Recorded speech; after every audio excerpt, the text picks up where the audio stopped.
tristeza é um sentimento como alegria, raiva, aquilo que eu falei, frustração, medo, né? Os sentimentos, eles têm motivos, causa e relação com situações cotidianas. E a gente está vivendo cada vez mais situações do dia a dia tão difíceis que a tristeza tem se tornado algo tão comum que às vezes vira uma depressão, né? A tristeza é um estado de espírito, a depressão é uma doença. É diferente, né? A tristeza você vai buscar lidar com ela, vencer, mas a depressão às vezes precisa de ajuda de um profissional. Mas Salomão está falando que tem pessoas que nesse estado de espírito estão constantemente tristes. E a gente vê que na geração atual, parece que cada vez mais essa tristeza, ela é abundante, porque parece que falta algo que supra essa alma das pessoas. Eu assisti um filme uma vez, que um rapaz, ele vivia a vida dele de uma forma bem descomprometida, usando as mulheres, né? Aquele cara que se acha. E ele vai vendo ao longo da trajetória dele que ele vai magoando pessoas, inclusive ele magoa um amigo dele muito querido, porque ele tem um relacionamento justamente com a namorada do melhor amigo dele. E no final do filme ele começa a fazer uma reflexão, porque ele fica sozinho e ele vê que é uma noite de Natal, todo mundo está em família, ele está sozinho, né? E ele fala assim: eu sou solteiro, tenho um bom carro, dinheiro, roupas legais, eu poderia até estar achando que realmente é a melhor coisa, né? Livre, leve, solto. Ele fala assim. Mas eu vi que eu coloquei as prioridades da minha vida de forma errada. E o que eu ganhei com isso? Ele para, olha para a câmera e fala assim: eu tenho tudo, mas eu não tenho o principal, paz de espírito. Não é nem filme evangélico. E o que a gente está vendo é que as pessoas cada vez mais estão colocando, como a própria música aqui que a menina dançou, né? As expectativas às vezes numa roupa, numa joia, né? Naquilo que o mundo pode oferecer, em prazeres. Mas e aí? A gente tem respostas para o momento. Nós estamos vivendo cada vez mais tempos onde as pessoas estão assim: o que importa é o aqui e agora. As consequências a gente vê depois. E quando as consequências vêm, as pessoas veem que elas não têm condição de arcar com aquelas consequências, que elas são bem piores do que se imaginava. As pessoas não querem mais pensar que aquilo que elas fazem hoje são semeaduras para o futuro delas. E aí nós estamos amargurando dias tristes. Mas o mesmo versículo diz: todos os dias do aflito são maus, mas o coração alegre tem banquete contínuo. Não quer dizer que um coração, que uma pessoa nunca vai ter tristeza, não é isso que Salomão está falando. Mas ele está falando que quem consegue manter alegria na sua vida, mesmo passando por situações de dificuldade, continua sendo suprida. Mas como isso?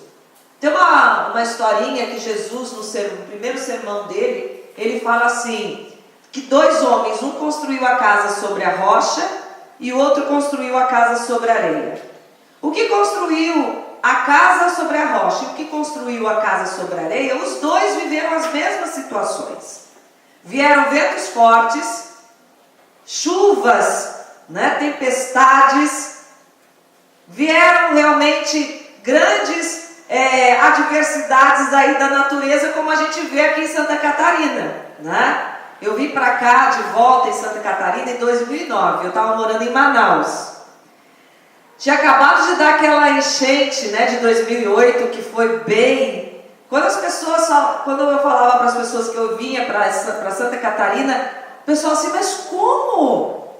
Lá para a terra onde aconteceram as enchentes, né? Eu falei, não, mas eu sei que a cidade logo, logo se reconstrói. E a gente sempre vê esse quadro, né, acontecendo em Santa Catarina, se reerguendo e as coisas, a vida voltando ao normal. Quando meu marido veio aqui para ver casa, estava lama pura as ruas de Itajaí, né? Qual a diferença? A gente mora aqui perto de praia. Se a gente construir uma casa lá na beira do mar, o que vai acontecer? O que vai acontecer? Se eu fizer ela bem lá na beira do mar, aonde as ondas vêm? Vai destruir, não é? Estão entendendo? Sim. Oi! Tá todo mundo aqui? Estão tão compenetradas. Se a gente constrói uma casa na rocha, o alicerce é seguro.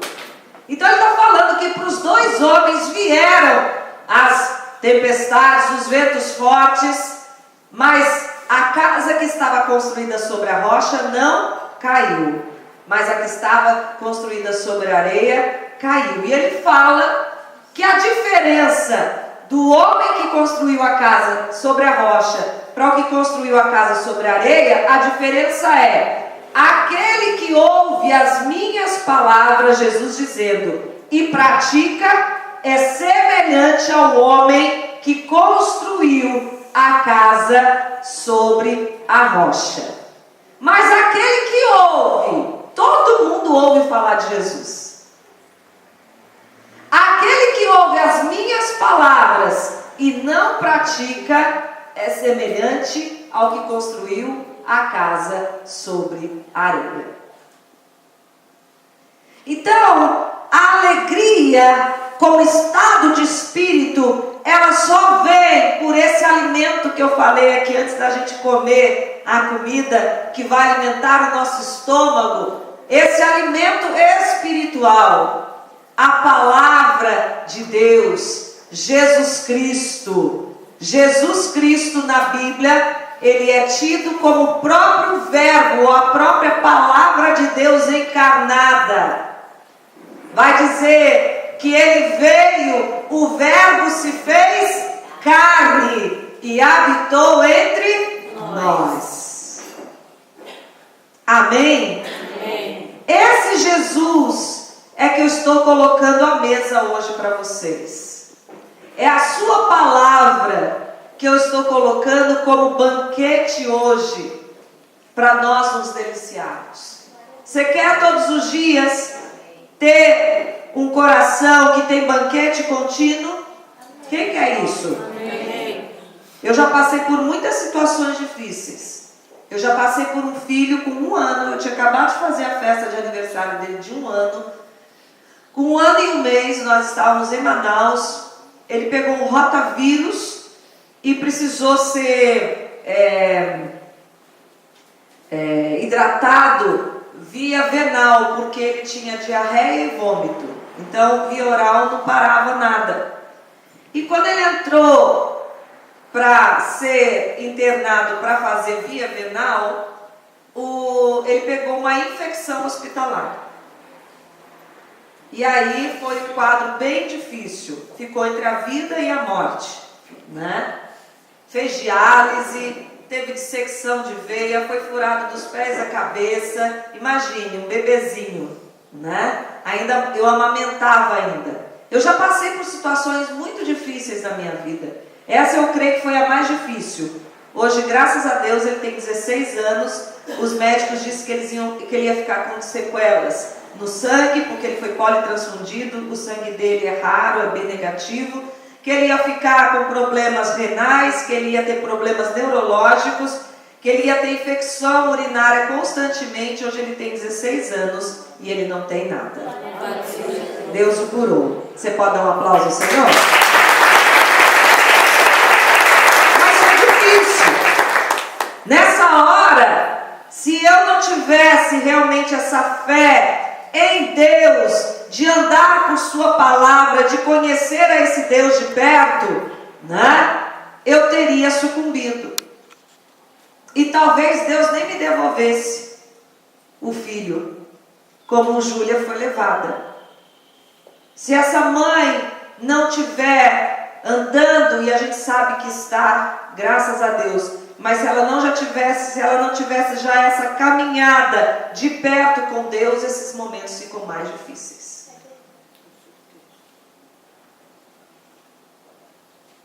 E às vezes, quando a gente vai falar do Evangelho, as pessoas, muitas vezes, a gente tem a sensação de que as pessoas nos olham como se a gente estivesse querendo arrumar um jeitinho de convencer, como se não fosse algo tão bom. Peraí, eu tenho que ver se isso que ela está falando realmente é bom, porque assim, já sabe, né? Crente quer toda hora nos convencer. Bom, eu quero convencer as pessoas porque eu sei o caminho que eu abracei, o que ele fez na minha vida. Sempre quando a gente tem uma coisa boa, se a gente não é egoísta, a gente quer partilhar. E esse banquete que ele me deu é comida exagero que eu não posso deixar só para mim. Como hoje a igreja, né, a Elma quis aqui dividir esse banquete com todas vocês, ela também pensou, tem algo que a gente tem muito especial, porque esse aqui passa, mas o que a gente recebeu no espiritual nunca vai passar. Você crê nisso? Amém? Então tem um segredo para a gente ter esse banquete contínuo. Olha que Jesus vai dizer lá em Apocalipse 3:20. Eis que estou à porta e bato. Se alguém ouvir a minha voz e abrir a porta, tem gente que só ouve a voz, mas não abre. Se alguém ouvir a minha voz e abrir a porta, eu entrarei em sua casa e com ele cearei e ele comigo. Na outra tradução, na linguagem de hoje, diz assim: escutem, o mesmo versículo. Estou à porta e bato. Se alguém ouvir a minha voz e abrir a porta, eu entrarei na sua casa e nós jantaremos ou banquetearemos juntos. Quem traz o banquete é Ele. Ele está batendo na tua porta hoje, dizendo: eu já estou com aqui, com os meus anjos ministradores, cada um com uma bandeja, com um banquete para servir a tua vida, para te dar banquete contínuo, para que os teus dias não sejam maus, mas que sejam dias de alegria. Amém? Crente não fica triste, fica, mas não tem falta de esperança. Abatidos, mas não desesperados. A gente pode ter as mesmas situações e a gente passa pelas mesmas coisas que qualquer pessoa passa. Mas quem abriu a porta para Jesus entrar, sabe que já tem banquete contínuo para manter a alegria constante no seu coração. Você acredita nisso? Você pode dar um aplauso a Ele?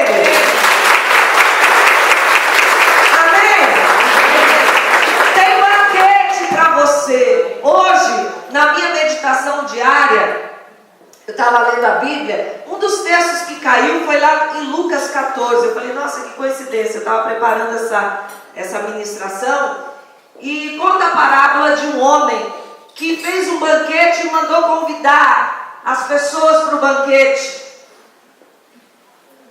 E os convidados não vieram, cada um apresentou uma desculpa. E aí o dono da festa, que é uma parábola que Jesus está contando, falando dele mesmo, que ele é o dono da festa, ele é o dono do banquete.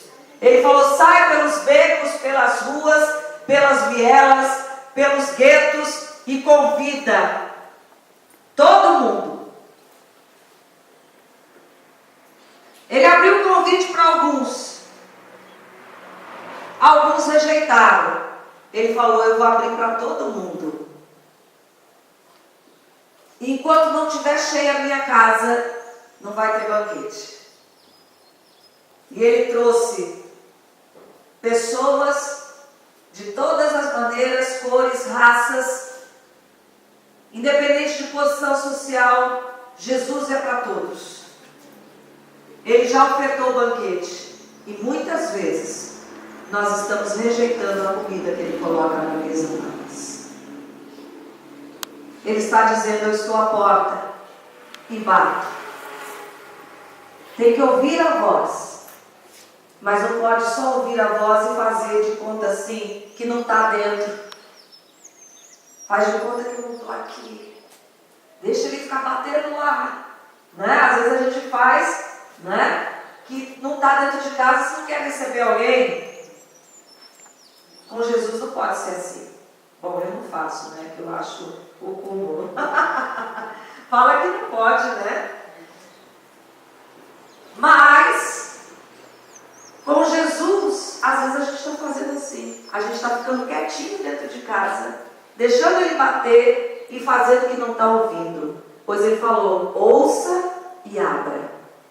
Ele tem poder para arrombar a porta, mas ele não faz. Ele não é ladrão. A Bíblia fala que o ladrão é o diabo. Ele veio para roubar, matar e destruir. Mas Jesus disse: eu vim para que tenham vida e tenham em abundância.